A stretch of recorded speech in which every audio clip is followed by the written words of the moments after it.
There are certain words that, when heard from the lips of those we love, cut deeper than any blade.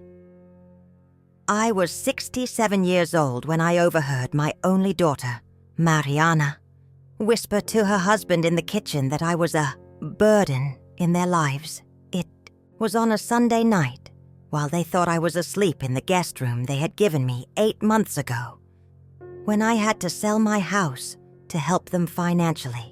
That whisper, that single phrase, "I can't stand this burden in our lives anymore," changed everything. That night, lying in the bed that wasn't mine, in a room that had nothing of me, except for some perfectly folded clothes in the wardrobe, I felt tears silently streaming down my face. I didn't cry loudly. I had learned over the years that the deepest pain is the one that silences us. The silence of betrayal is deafening. Every mother imagines that the sacrifices she makes for her children will be remembered, that these sleepless nights, the years of working 2 jobs after my husband's death, the decades of savings handed over for her wedding, for the down payment on their house, for my son-in-law's medical treatment when he lost his job, that all of this would mean something. But there, in that elegant kitchen that my money had helped furnish, I was just a burden. The next morning, I pretended I hadn't heard anything. Mariana served me coffee with a smile that now seemed as artificial as the plastic flowers she insisted on keeping in the living room. "Did you sleep well, Mom?" I nodded, swallowing not just the coffee, but also the lump in my throat. I had made a decision during the early morning hours, while counting the minutes on the digital clock beside the bed. "I need to sort out some matters at the bank today," I commented casually. My daughter merely nodded, distracted by her phone, probably planning another renovation they couldn't afford, but would do anyway. "Do you want me to come with you?" she asked without taking her eyes off the screen. The false concern hurt more than indifference. "No, dear. I can manage." What Mariana didn't know was that I still kept a secret. When I sold my house to help them 8 months ago, I didn't hand over all the money as they thought. I reserved a small portion hidden in an account that nobody knew about. It wasn't much, but it would be enough for what I was planning now. That Monday morning was particularly cold. I wore my oldest wool coat, a gift from my husband on our 20th wedding anniversary. Alberto always had good taste, even when our savings were scarce. The coat gave me a sense of security, as if he were still with me, giving me strength for what I was about to do. On the bus, I observed the city through the window, how things had changed. That avenue where Alberto and I used to walk on Sundays was now filled with tall, impersonal buildings. The bakery where we bought fresh bread for Sunday breakfast had turned into a fast food franchise. Time passes and takes with it places, people, feelings, but some pains remain fresh, as if they happened yesterday. I remembered Mariana as a child, running around the house in her colorful dresses, asking me to tell her one more story before bedtime. Where was that bright-eyed girl who promised to take care of me when I got old? At what moment did she transform into this cold, calculating woman who saw her own mother as a burden to be endured? I got off the bus 2 stops before the bank. I needed to walk, to put my thoughts in order. I passed by a square where elderly people were playing chess, chatting on benches, feeding pigeons. Is this how Mariana saw me? As an old woman who should be in a square, away from her, just waiting for time to pass. That afternoon, I didn't go to the bank. I went to the office of Dr. Paulo Mendez, an old friend and lawyer who had handled my late husband's affairs for decades. The office was on the 10th floor of a commercial building in the city center. Sitting in the waiting room, I felt a mix of anxiety and determination. When the secretary called my name, I took a deep breath and entered. Paolo was exactly as I remembered. Gray hair perfectly combed to the side, discreet framed glasses on his face, serene expression. He stood up immediately when he saw me, coming around the desk to embrace me. "Helena, it's been so long. How are you?" The genuine joy in his voice made me realize how much I missed being truly seen, heard. "I'm surviving, Paolo." I tried to smile, but my lips trembled. He immediately realized something was wrong. Paolo had always been observant, a characteristic that made him an excellent lawyer. He indicated the chair in front of him and returned to his place, leaning slightly over the desk. "What happened? How long has Alberto been resting in peace?" 5 years, 2 months, and 17 days. The precision of my answer surprised him, and each day without him seems harder than the one before. I explained my situation without drama, without tears, how I sold my house to help Mariana and Carlos, how I moved into their guest room, how I heard, the night before, that I was a burden in their lives. Paolo looked at me over his glasses with an expression that mixed pity and admiration. "And what do you intend to do, Helena?" "I want to change my will, and I need your help with a few other things." "Are you sure, Mrs. Helena? This is a serious decision." "I'm 67 years old, Paolo. I've spent my entire life making serious decisions alone." He nodded and began drafting the documents I needed. My heart beat calmly. There's a strange peace that invades us when we finally decide to change the course of our story. While Paolo worked on the preliminary documents, I observed the photographs on his shelf. Him and his wife, Lydia, in different phases of life.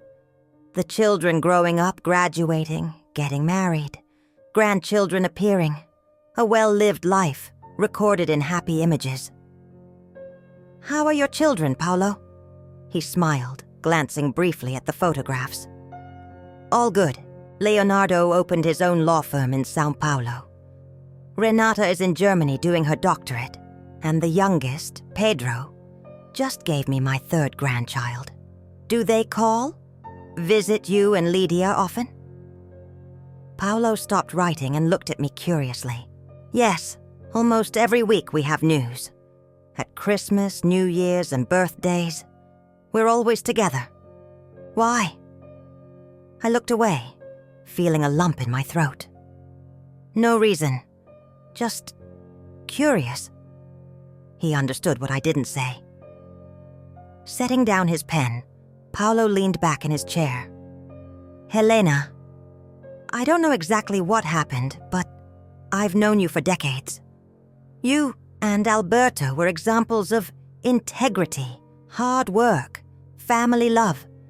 If you're here today, I know you have good reasons, and I'll do whatever I can to help you." Those kind words almost made me break down. When was the last time someone acknowledged my sacrifices, my dignity? I swallowed the tears and nodded, grateful for the respect I saw in his eyes. In the weeks that followed, I maintained my routine. I cooked for them, patiently listened to Mariana complain about work, traffic, the neighbor, life. My son-in-law, Carlos, barely spoke to me, always too busy with his online games or TV series. I was transparent in that house, a ghost who washed dishes and folded clothes.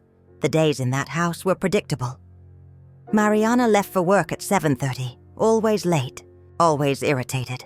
Carlos, who had been between jobs for almost a year, would get up around 10, prepare a hearty breakfast, and settle in front of the computer, where he spent hours gaming or networking, as he called it.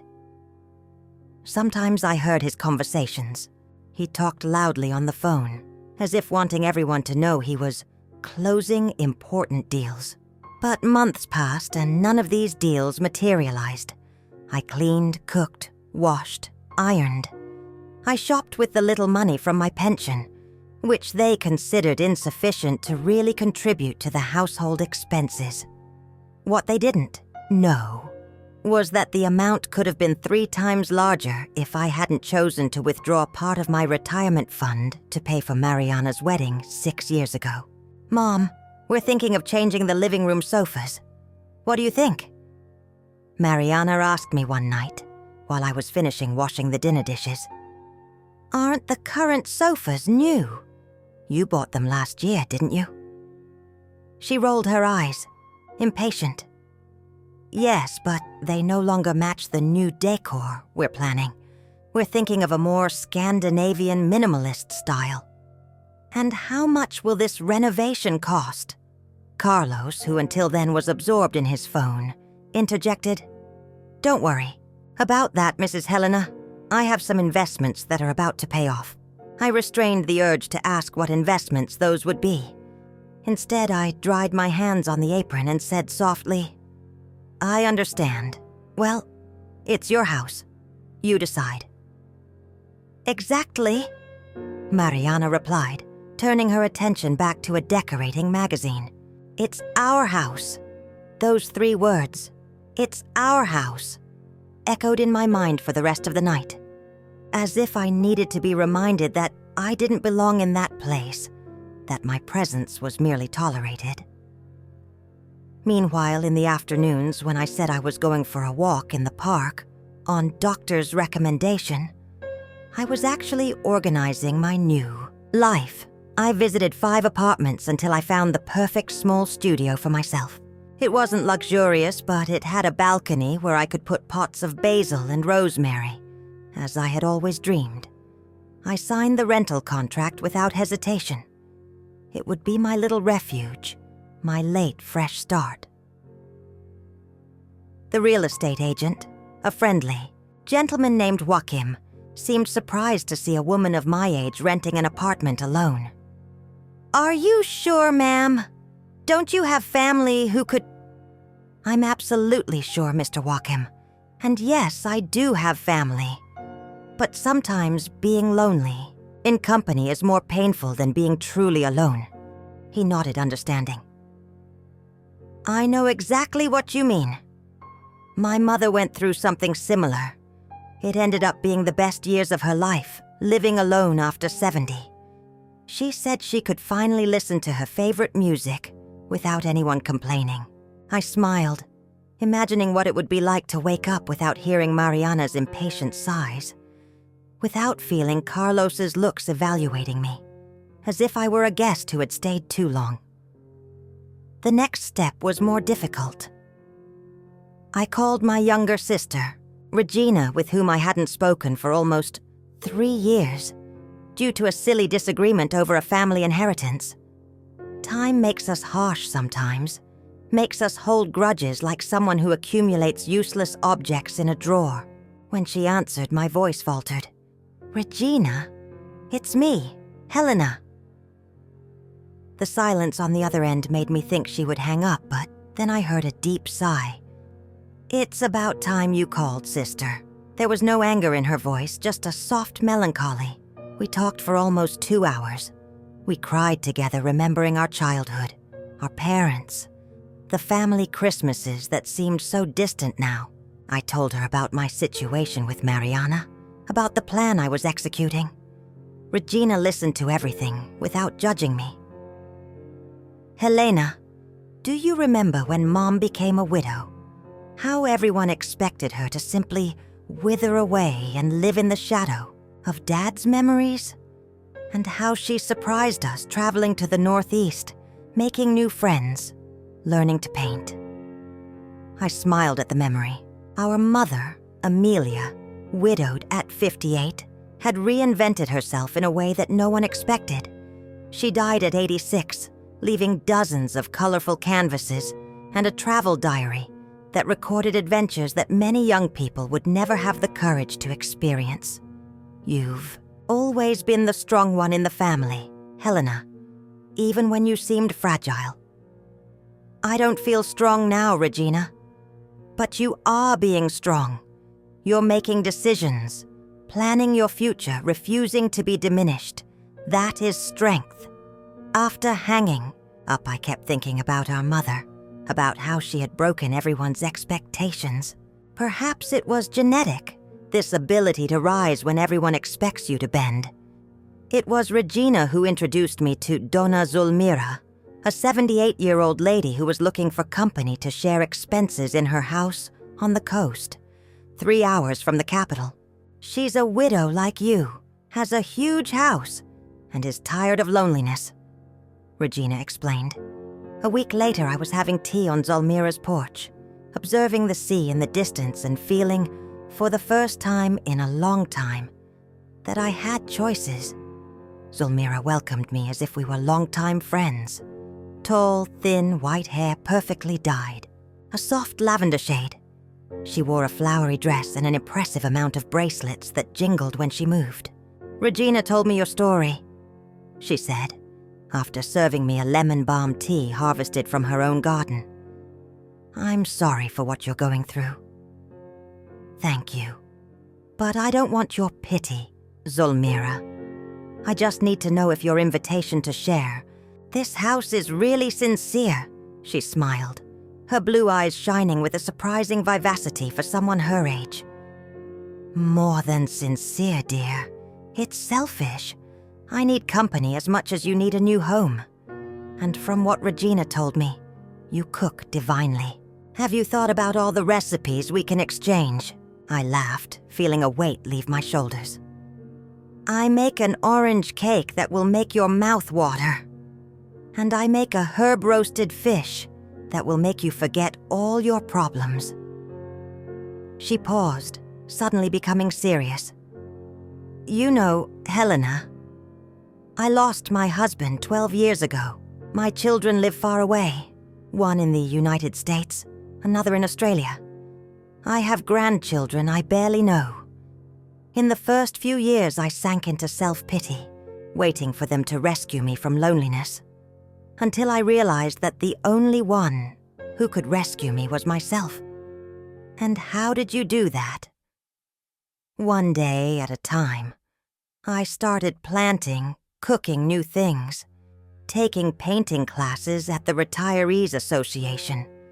I made friends, traveled alone a few times, and I discovered that there's an incredible freedom in being an older woman who doesn't owe explanations to anyone." I looked at the distant sea, feeling the smell of salt air and the pleasant warmth of the late afternoon sun. "I never thought that at 67 I would be starting over. And why not? Life doesn't come with an expiration date for dreams and fresh starts, dear." The plan was almost complete. All that remained was the most important part, the will. Dr. Paolo warned me that, legally, I couldn't completely disinherit my daughter. Brazilian law guarantees part of the inheritance to necessary heirs. But there were ways to ensure that my wishes would be respected, that my remaining savings wouldn't be wasted. "There's a considerable amount from your husband's life insurance that you never touched," Paolo reminded me, consulting my documents. "And that piece of land in the countryside that you bought decades ago. It was recently appraised. It's worth much more than you imagine." Paolo's eyes gleamed in a strange way. "Helena, you're not a poor woman as your daughter thinks, and I think it's time she discovers that." The land mentioned by Paolo had been purchased by Alberto and me in the early years of our marriage. It was a remote property, almost inaccessible at the time, without much value. Alberto insisted on buying it because the place reminded him of the farm where he grew up. "One day this will be worth gold," he used to say, and I would smile thinking it was just nostalgia talking. But time proved Alberto right. A federal highway was built near the land. Then came luxury condominiums, a shopping center. Suddenly, what was a forgotten piece of land transformed into a valued lot, coveted by construction companies. The square meter in that region is among the most expensive in the state now, Paolo explained. I've had offers from 3 developers just this year. And how much is it worth now? Paolo mentioned a figure that made me feel dizzy. It was more money than I had ever imagined having in my life. Alberto would be laughing now, saying, "I told you so." I commented, feeling a pang of nostalgia. No doubt. He was always visionary in business. Paolo paused, looking at me seriously. "Helena, with this asset, you could live comfortably for the rest of your life. You could buy a house, travel, do what you've always dreamed of. You wouldn't need to depend on anyone, much less live in a guest room."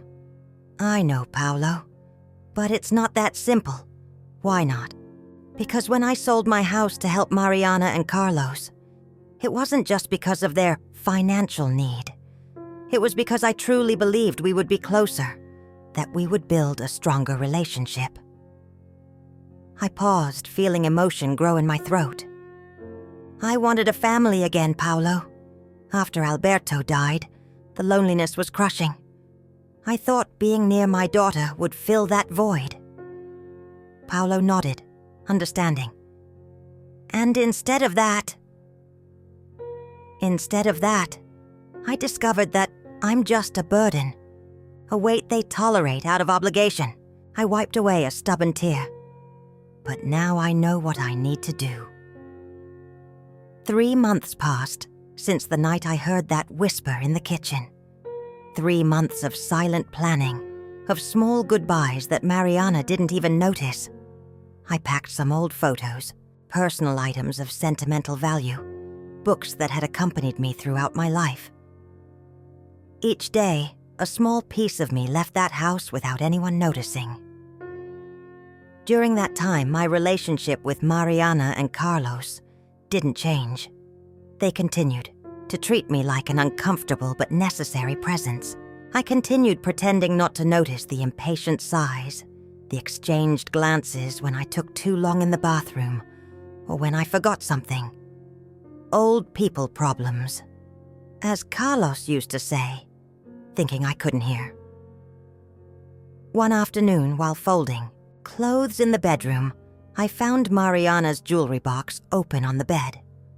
Among the necklaces and earrings, I immediately recognized a sapphire brooch that had belonged to my mother, and that I had saved to give to my daughter on a special occasion. It was a delicate piece, of more sentimental than financial value. "Mariana, are you wearing Grandma's brooch?" She appeared at the bedroom door, phone in hand as always. "Oh, that old brooch. I sold it to Teresa, my colleague from work. She collects vintage pieces." I felt as if I'd been slapped. "You sold it? But it was your grandmother's, a family memento." Mariana rolled her eyes. "Mom, it was just an old brooch. Teresa paid me well for it, and we needed the money for the guest bathroom renovation. Besides, I don't even remember Grandma wearing it." At that moment, something broke definitively inside me. It wasn't just a brooch. It was a piece of my history, of our family history, discarded without a second thought. I nodded in silence and went back to folding clothes, but my decision solidified even more. It was on a Thursday when I decided to reveal everything. I asked Mariana and Carlos to take the afternoon off the next day for an important family conversation. Mariana seemed irritated by the request. "Mom, I have tight deadlines at work. Can't it be on the weekend?" "No, daughter. Tomorrow Dr. Paolo will be here at 2 p.m., and I need you both to be present." I mentioned the lawyer's name purposely, knowing it would spark their curiosity. Carlos, who rarely took interest in anything related to me, looked up from his phone. "Did something happen, Mrs. Helena? We'll talk tomorrow," I replied with a calmness that left them intrigued. That night, I slept deeply for the first time in months. There was no longer the weight of uncertainty, of non-belonging. I had a plan. I had control over my life again. The next morning, I dressed carefully. I chose a navy blue dress that my late husband always praised, applied a discreet lipstick, tied my gray hair in a simple bun. I wanted to look presentable for what was coming next. At breakfast, I noticed Mariana observing me with curiosity. "You look different today, Mom. Did something happen?" "Not yet, daughter, but it will." The enigmatic tone of my response made her furrow her brow. Carlos, who normally didn't come down for breakfast, he preferred to eat something quick later, was surprisingly at the table, pretending to read the newspaper while clearly trying to catch our conversation. "This lawyer who's coming today, what exactly is this about?" he asked, trying to sound casual. "Family matters, Carlos. As I said, we'll talk in the afternoon." The rest of the morning passed slowly. Mariana stayed home, claiming to be working remotely, but I noticed she was restless, constantly checking the clock. Carlos also remained in the apartment, something unusual for a Friday, when he normally went out for business meetings, which I suspected were actually get-togethers with friends at some bar. At 2 p.m. sharp, the doorbell rang. Mariana opened the door to Dr. Paolo, who entered carrying his traditional leather briefcase. Behind him, to everyone's surprise, came my sister Regina, elegant in her gray suit, and Donna Zulmira, smiling and energetic, despite her advanced age. "Mom, what's going on? Who are these people?" Mariana asked, clearly uncomfortable with that unexpected meeting. "Let's sit down first," I suggested calmly. "We have a lot to talk about." In the living room, Dr. Paolo opened his briefcase and took out a set of documents. The atmosphere immediately became tense. Carlos seemed nervous, fidgeting on the sofa.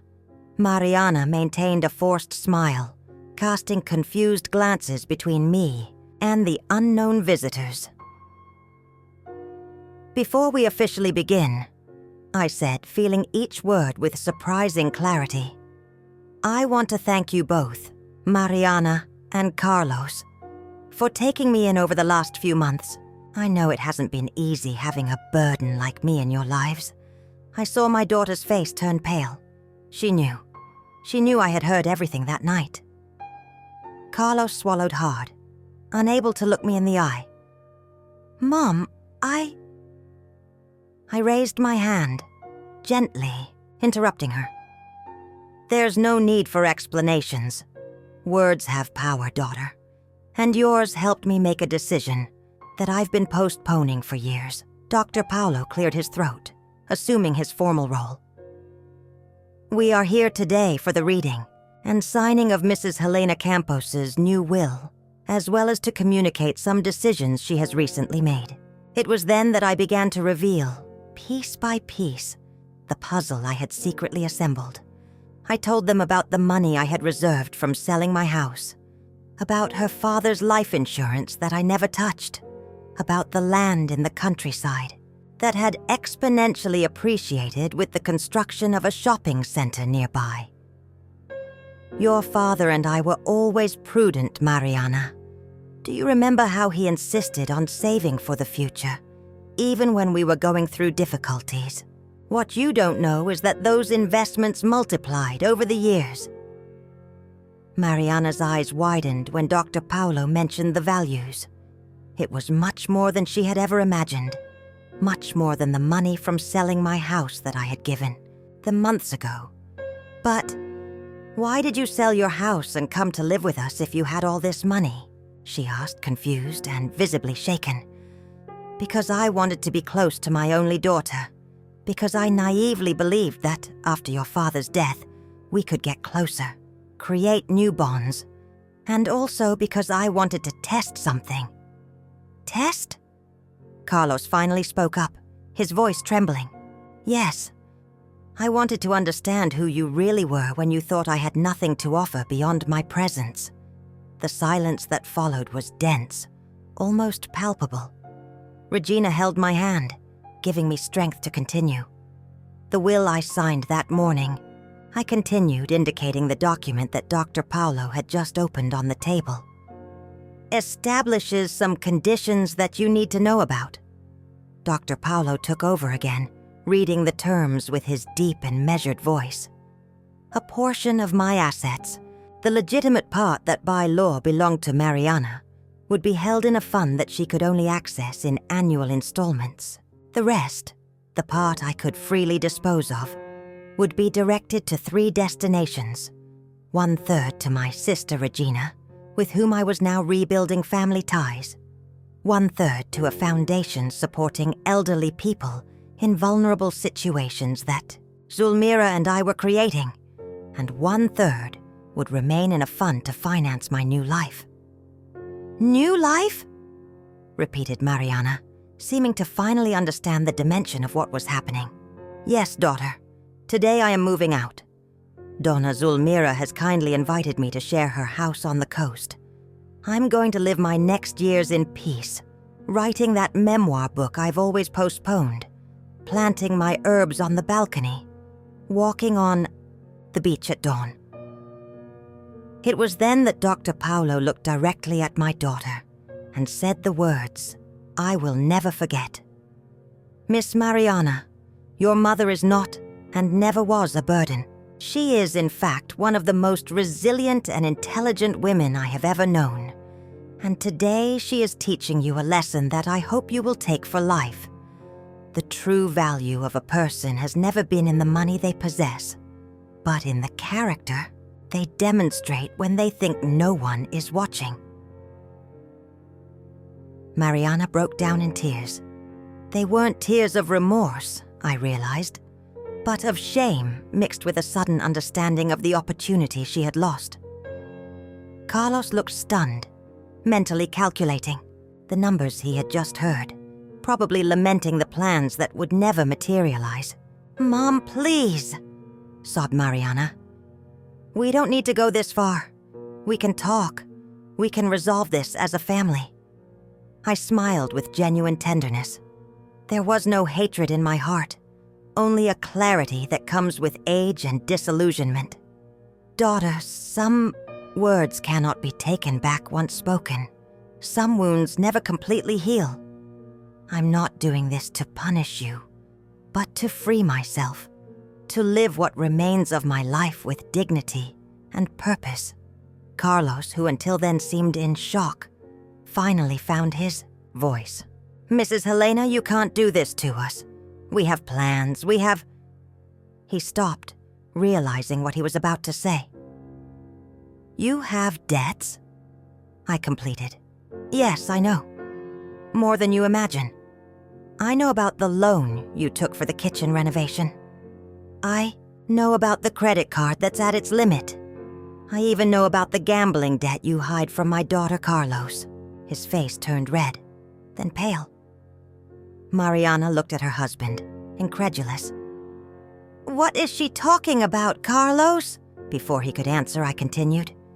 "You always saw me as someone fragile, out of touch with modernity. But you forget that I was the one who managed our family's finances for decades. I know how to recognize the signs of a house sinking in debt." Dr. Paulo intervened. "If I may, I'd like to clarify one more point.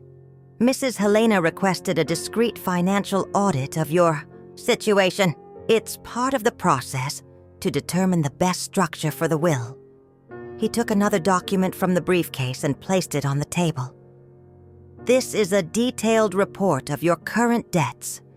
They total almost 70% of the value of the property. We're in now." Mariana looked like she was going to faint. Carlos had the look of a cornered animal. "I could pay these debts," I commented, keeping my voice calm. "I have the resources for it, as you've just discovered.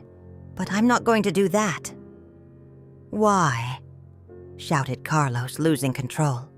"Because you want to punish us? Because you want to see us in misery?" "No, Carlos. Because some lessons need to be learned. The hard way. Because money given is never valued. And mainly, because I believe that you two are perfectly capable of solving your own problems, if you stop looking for easy solutions." I stood up, signaling that the meeting was over. Dr. Paolo collected the duly signed documents.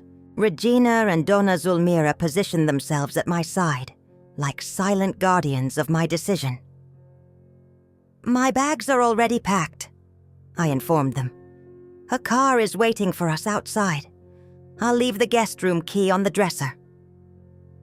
Mariana stood up, her face marked by tears, her makeup smudged.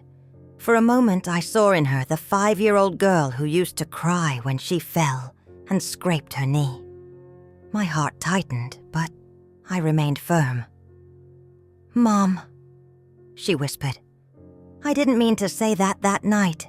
I was tired, stressed with work, with the bills." "I know, daughter. We rarely mean the cruel things we say. But once said, they take on a life of their own. They change people. They change relationships."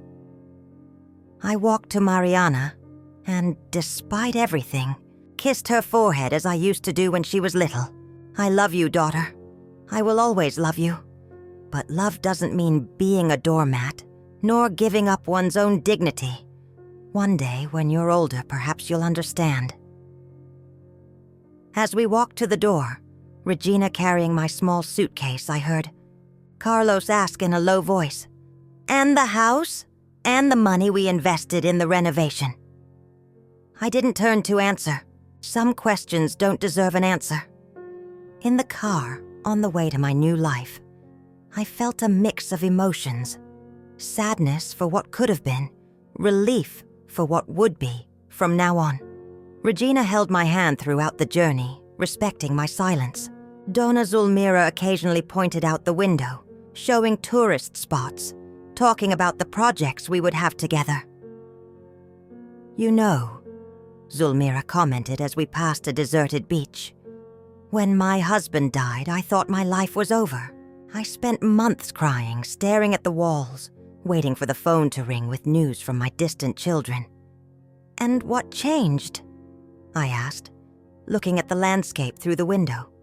One Sunday afternoon, I was alone watching those terribly depressing television programs when the power went out. The entire city was in darkness.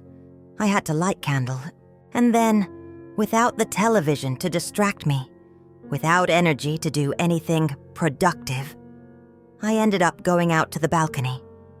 It was the first time in months that I really saw the sky, the stars. I felt the breeze on my face.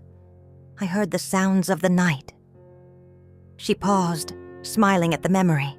There, alone in the dark, I realized that I was still alive, that the world still had beauty, that I could still feel, experience, learn. It was like waking up from a long sleep. Her words touched something deep within me. I too had felt dormant. Since Alberto's death, living half a life, existing but not really living. "It's scary to start over in your 60s, I confessed. "More scary is not starting over," Regina replied, squeezing my hand. I looked out the car window, seeing the urban landscape gradually give way to greener, more open areas. Each kilometer took us farther from the life I knew, and closer to the unknown. But for the first time in a long time, the unknown didn't seem threatening. It seemed possible. 3 hours later, we arrived at Zulmira's house, an old but well-maintained building with a view of the sea. In the garden, red roses swayed with the sea breeze. At the entrance gate, a handcrafted sign said, "Here live people who chose to start over." My new room was spacious and airy, with a large window overlooking the ocean. Zulmira had placed fresh flowers in a vase on the dresser, and on the bedside table there was a small stack of books. Classics that I had always mentioned I would like to reread. "I hope you're comfortable," she said, helping me unpack. "It's a simple room, but it has good energy. It's perfect," I replied, feeling a wave of gratitude. More than I deserve. "Nonsense." Zulmira waved her hands in the air, making her bracelets jingle. "You deserve this and much more. Now, shall we have dinner? I made that herb fish I promised you, and afterward we can sit on the balcony, look at the stars, and plan our foundation. I have 1,000 ideas to help elderly people like us." Her enthusiasm was contagious. That night, sitting on the balcony with glasses of white wine in hand, we planned the future. Regina, who would stay with us for a few days, suggested partnerships with organizations she already knew. Zulmira had ideas for art, music, writing workshops. I thought of cooking classes, gardening, basic financial management. "We'll call it Project New Beginning," suggested Zulmira, "to remind everyone that it's never too late for a new life." I fell asleep listening to the sound of waves breaking on the beach, a constant and comforting rhythm that seemed to say, "Continue, continue, continue." My phone rang several times in the following days. It was Mariana trying to contact me. At first, I didn't answer. I needed time to organize my thoughts, to strengthen my resolution. Eventually, I responded. The conversations were uncomfortable, full of heavy silences and incomplete phrases. "How's the new house?" she asked in one of the first calls. "It's not my house, it's Zulmira's, but it's welcoming. It has a view of the sea." And, "Are you happy there?" The question took me by surprise. Mariana rarely took interest in my emotional well-being. "I'm learning to be happy again," I answered. "Honestly." I heard a sigh on the other end of the line. "Mom, I'm so sorry for everything." "I know, daughter. Do you think you'll ever be able to forgive me?" I closed my eyes, feeling the weight of that question. "It's not about forgiving, Mariana. It's about moving forward. I'm trying. I hope you are too." Weeks turned into months. My life with Zulmira settled into a pleasant rhythm. We woke up early, had coffee on the balcony watching the sea. 3 times a week we went to the city's Retirees Association, where I taught cooking classes and Zulmira taught painting. In our free afternoons we worked on the foundation project, filling out forms, making contacts, drafting proposals. Regina visited us regularly, bringing news from the capital and, occasionally, updates about Mariana and Carlos. Apparently they had put the apartment up for sale and moved to a smaller place, more compatible with their finances. Carlos had finally gotten a job, not as grand as the business ventures he always mentioned, but stable and honest. "They're adjusting," Regina commented during one of these visits. "It's difficult, but necessary." Mariana called once a week, usually on Sundays. The conversations became less tense, more genuine. She never asked for money, never mentioned the will. Instead, she talked about her work, about a therapy course she had started, about how she was learning to cook, something she had never been interested in while I was around to do it for her. 6 months later, I received a letter from Mariana. It wasn't a request for reconciliation or an attempt to reverse my decision about the will. It was something deeper. "Mom," she wrote, "our apartment is for sale. Carlos and I have separated. I realized that I had become a person I don't recognize, someone calculating and materialistic. I'm in therapy, trying to understand where I lost my way. I don't expect you to forgive me now. Maybe never. I just wanted you to know that night, those horrible words I said, haunt me every day. Not because I lost your fortune, but because I lost the chance to really know the extraordinary woman you are." I read and reread that letter many times. I didn't respond immediately. Some wounds need time to heal completely. Meanwhile, my new life flourished. Zulmira and I obtained the official registration of our foundation. We started with a pilot project, offering free workshops for elderly people in the local community. The success was immediate. Dozens of people showed up, eager to learn, to socialize, to feel that they still had value. "See?" said Zulmira after the first week of workshops. "How many lives we're touching? And to think you could still be in that guest room, feeling useless." I smiled, remembering the person I was just 6 months ago. Insecure, hurt, directionless. Sometimes we need to lose something to find a better version of ourselves. My memoir book was also progressing, page by page. It wasn't a conventional autobiography, but a collection of stories about women I had known throughout my life. My mother, my aunts, friends, co-workers. Ordinary women who did extraordinary things without fanfare, without recognition. Women like Zulmira, like Regina, like I myself was learning to be. A year passed. On a sunny Sunday afternoon, while I was watering my herbs on the balcony, basil, rosemary, mint, lemon balm, I spotted an unfamiliar car parking in front of the house. A solitary figure got out, carrying a small suitcase. It was Mariana. Our gazes met from a distance. I didn't run to embrace her, nor did she run in my direction as in melodramatic films. There was an emotional distance that would need to be overcome, with calm, with honesty, with time. "May I come in?" she asked, standing at the gate.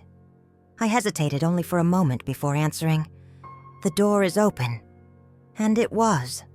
Not just the door of the house, but also the door to reconciliation. It wouldn't be easy or quick. We would have a lot to talk about, many tears to shed, many truths to face. But at that moment, when Mariana crossed the garden toward the balcony where I waited for her, I felt that maybe, just maybe, we could build something new from the ashes of what we had lost. Zulmira appeared at the door, observing the scene with a discreet smile.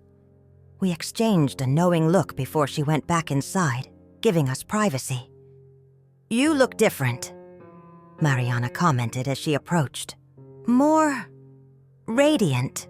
Freedom does that to people," I replied, indicating a chair beside me. She sat down, looking at the distant sea. "It's a beautiful view." "Yes, it is. Every morning I'm grateful to wake up and see this. It's a daily reminder of the vastness of the world, of possibilities." Remained silent for a few minutes, just watching the waves, feeling the sea breeze. It wasn't an uncomfortable silence, but a contemplative one. "I received your letter," I finally said. "I'm sorry about your marriage," Mariana shrugged. "I was sorry too at first, but now I realize that we were together for the wrong reasons. Carlos wanted status, comfort, a life we couldn't afford. And I was so focused on having things, on keeping up appearances, that I forgot to be human." She paused, taking a deep breath. "I forgot to be your daughter."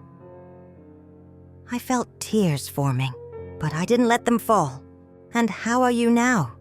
Financially, emotionally?" "I'm fine. Better than I expected, actually.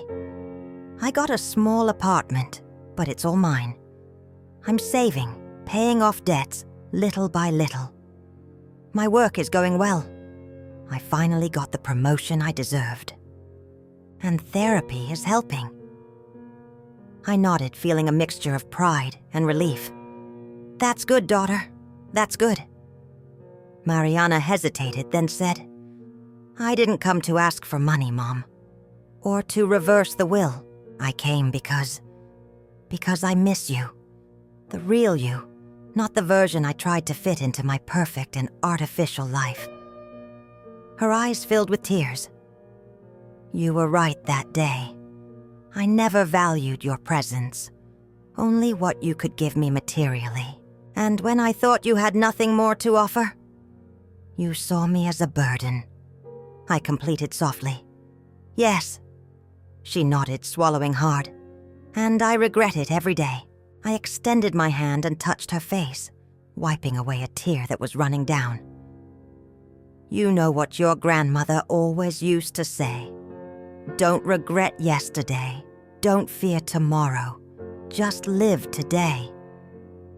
She was a wise woman, like you, whispered Mariana. I smiled, feeling my heart expand a little. "Would you like to meet Zulmira and see the foundation we created? We're helping dozens of elderly people in the region. I'm sure she would love to show you the painting workshops." "I would like that very much," Mariana replied, a small smile forming on her lips. That night, Mariana stayed for dinner. Zulmira prepared her famous herb fish, and we talked about everything and nothing. It wasn't perfect. There was still tension in the air, wounds that would take time to heal completely. But it was a beginning. Before Mariana left, she would stay at the local inn for a few days. I asked, "Why did you really come, daughter, after all this time?" She looked at the starry sky, then at me. "Because I finally understood what you tried to teach me all my life. That true wealth isn't in what we possess, but in who we become.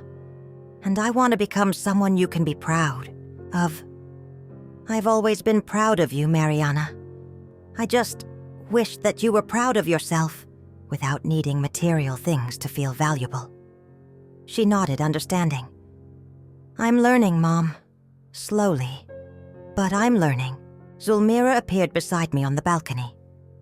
"She'll be all right," she commented, putting an arm around my shoulders.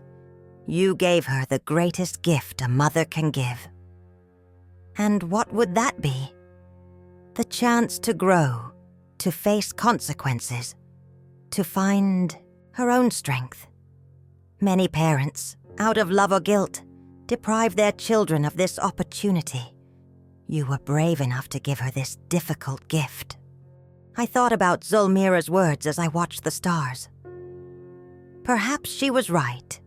Perhaps the most loving decision I made was precisely to step away, to allow Mariana to find her own path, even if it meant facing difficulties that I could have easily prevented. In the months that followed, Mariana visited us regularly. Each visit was a small step toward rebuilding our relationship. She began volunteering at the foundation on weekends, discovering a natural ability to connect with the elderly, to listen to them with genuine interest. "She has your way with people," Zulmira commented after watching Mariana lead a conversation, circle with participants from the foundation. "That ability to make everyone feel important, heard." "Yes," I replied, feeling a wave of maternal pride. "She always had that, even as a child. She just lost her way for a while. During one of these visits, Mariana brought a surprise. My mother's sapphire brooch, which she had sold to her colleague Teresa." "How?" I asked, moved as I held the piece I thought I would never see again. I told Teresa the story. I explained the sentimental value, what it meant to our family. She understood immediately and gave it back to me. She didn't even want the money back. She said some things are priceless.